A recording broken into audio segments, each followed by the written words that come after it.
One thing about dogs, they can always find a good deer leg. And that means some sinew for me. You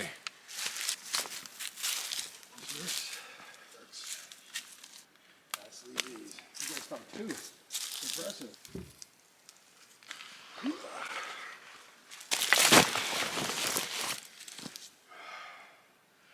So sinew is, in this case is a leg tendon of a deer. This is a mule deer.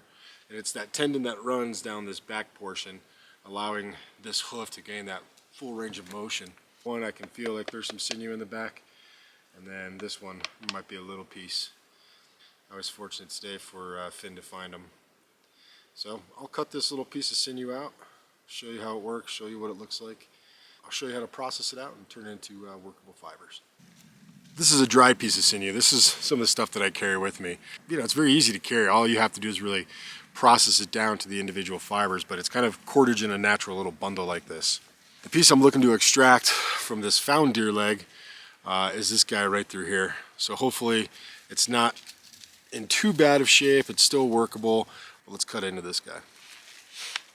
Since this is a dead deer leg and it was found, it's kind of hard to tell the exact condition. Skin's going to be a little bit rougher, but it will still come apart. Require a little bit more effort. Actually, let's take these gloves off. I just want to avoid a lot of cutting back here because that's where that tendon is. This skin is going to be super tough, but it should be doable.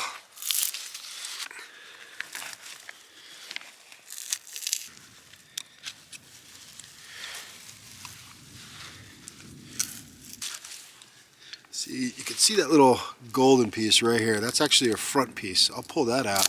The great thing is it doesn't look like it's too bad.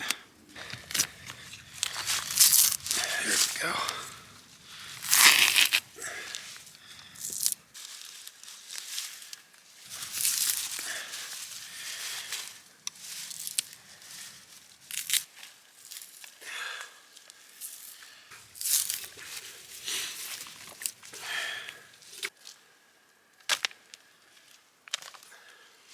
Alright, this guy right here, looks like we're in business, and it looks like it's already dried. Cut it. Let's use this deer leg.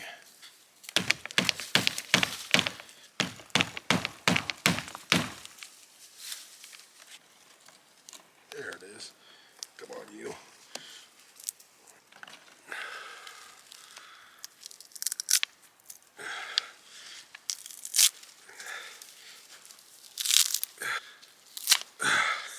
Gotcha.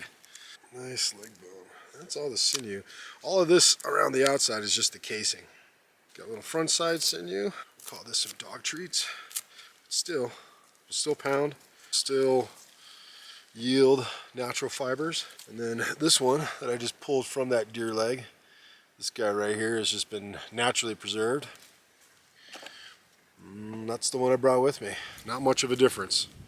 Pounding sinew is real easy. Now why we're pounding it, I guess that's the main question, is because we want to work it into fibers so we can haft arrow points. This is one of the main reasons I seek out sinew. When sinew is processed and it's in its dry form, to use it you have to activate it by putting it in your mouth, chewing on the fibers, and creating kind of a wet wrap around an arrow point. When it dries, it shrinks and it holds it nice and tight. Process, you just need some rocks. Ideally, you want these rocks to be round. You want to avoid little sharp, jagged edges because that's just going to cut the sinew. So the rounder the rock, the better. And all you're going to do is find a flat spot on that rock and kind of a round section and just pound the sinew in between it. Just going to kind of hold it on there, just like this. Start pounding.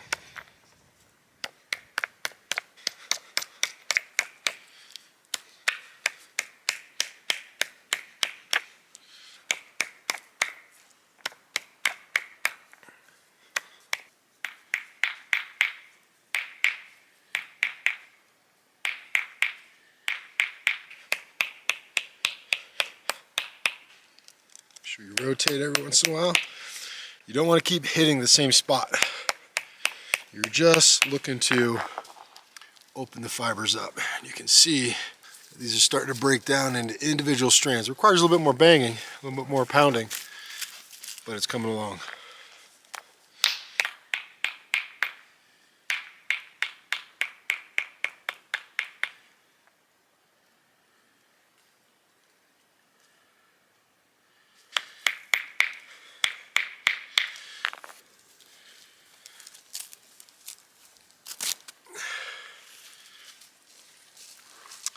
Now once you're down to some of this thinner material, you can start breaking it off in little manageable chunks. You should be able to work right through the middle with your index and thumb, and you want to pull from the middle.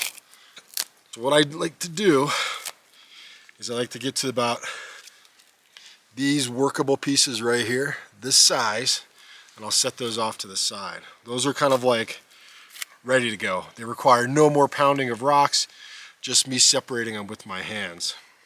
Now this piece right here, I want to break down. Let's say I'm going to haft an arrowhead or an arrow point. I want to break these down to just small little fibers. And you can see just when I open this up, all those little fibers that are in there. By grabbing somewhere in the middle and separating, doing that repetitively until I get down to small individual fibers that I could use for hafting an arrow point, wrapping a handle of a blade. All of these are workable. This size is really great for starting the initial wraps around an arrowhead. To go one step further from these fine little sinew fibers, say I actually want to wrap this around an arrowhead, the easiest way, throw it in your mouth, start chewing on it. When I mean chew, you're not chewing to digest, chewing just to activate the membranes and let your saliva kind of bring this thing to life. Now I'm looking to wrap more sinew around this arrowhead. All right, I've got it glued in there. I've got one wrapping of sinew on there. All I gotta do is take my piece out, is just wrap it. Just continue wrapping it all the way up to the very top. Wet it.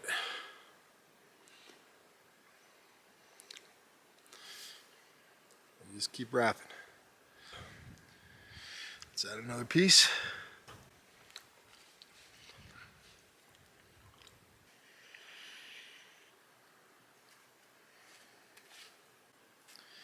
Just keep it wrapping that sinew all the way up to the arrow point, and we are good to go. So that right there is a sinew wrapped arrowhead. Now there was some sinew on there before, but it just wasn't enough. So now I've got this guy fully wrapped up. Once this dries, it's going to shrink and it's going to hold everything that much tighter. It's a great little resource. It's going to make this arrow even stronger.